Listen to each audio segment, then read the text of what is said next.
Hi everyone, today I'll show you how to replace VVT sensors on 2009 Jeep Patriot.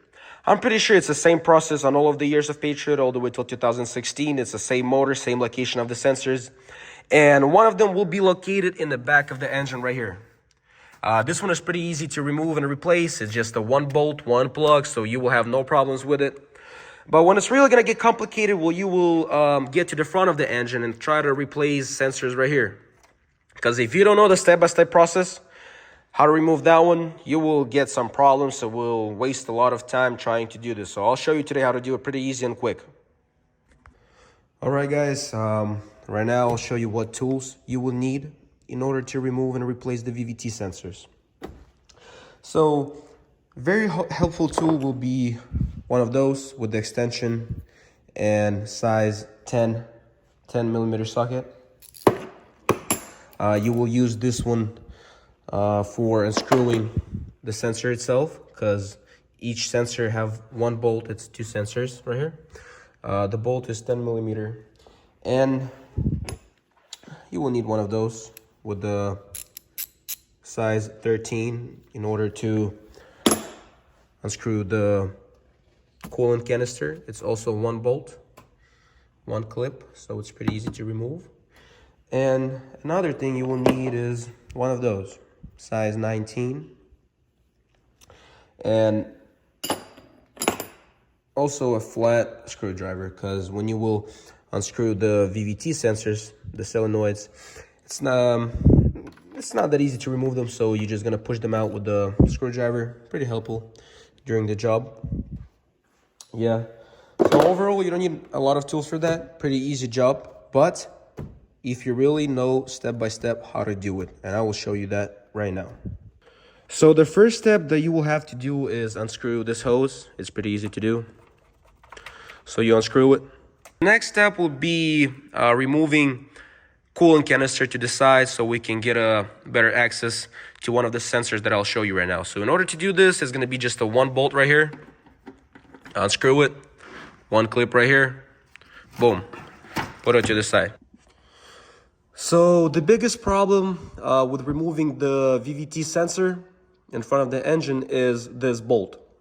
Because when you will try to unscrew it, this little sensor will be on the way like this. And it's impossible to remove the sensor without removing this one. And I'll show you the location of that one and how to remove it and what tools you will use. Because really that's the biggest problem with this whole job and with removing the VVT sensor. I'll show it to you right now.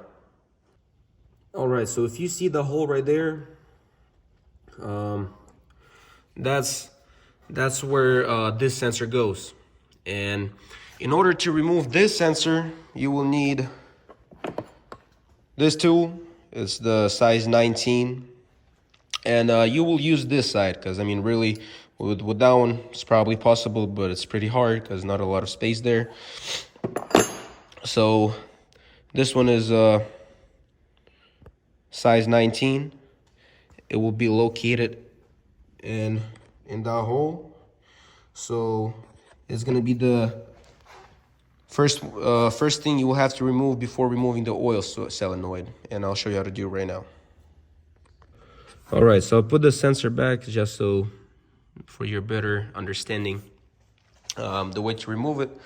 So you're gonna get the 19 tool, and you just have to kind of fit it in through here and put it on top.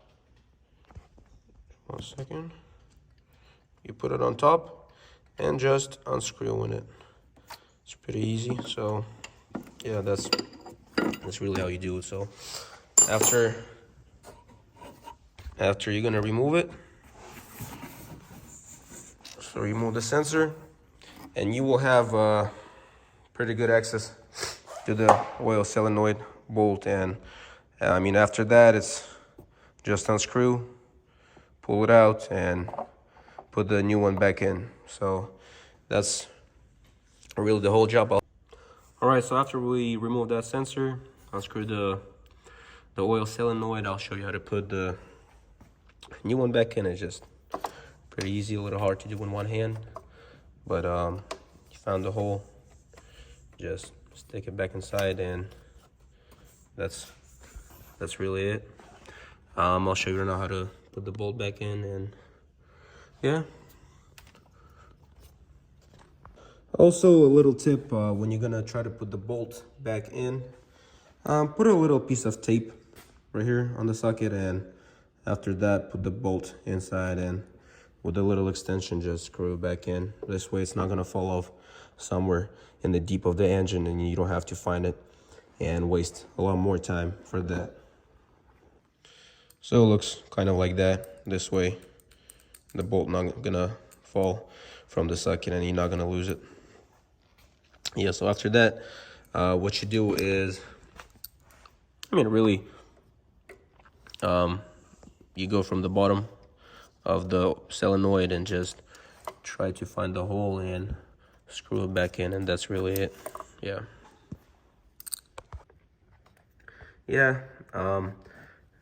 After you found the hole, you just screw the bolt back inside, and the VVT sensor is replaced and it's back into place. So this way, after you put the bolt back in, the tape will stay on the socket, and yeah. All right, after we put the VVT sensor back, we will put this one back into the place. That's going to be the next step to put everything back together. So yeah. So you put the second sensor back. Try to screw it in with your hands as much as you can, and after that just finish tight it in with this one, size 19 again. So this is the way, just tighten it in, just using this tool. It's not a lot of space here. All right guys, after we put both of the sensors back, we connect all the plugs back. So there's one plug on the bottom sensor and another plug that goes to the VVT solenoid. Yeah. After both of the plugs are connected, we're screwing this hose back into place.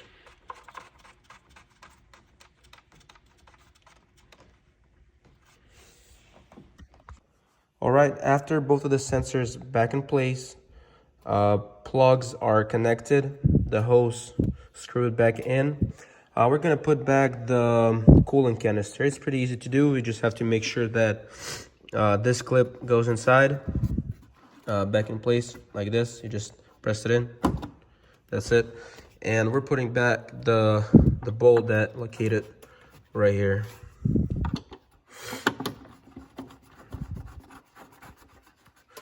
After we're gonna tighten up everything, that's really it. The job is done. So if you know the step-by-step process, it's pretty easy.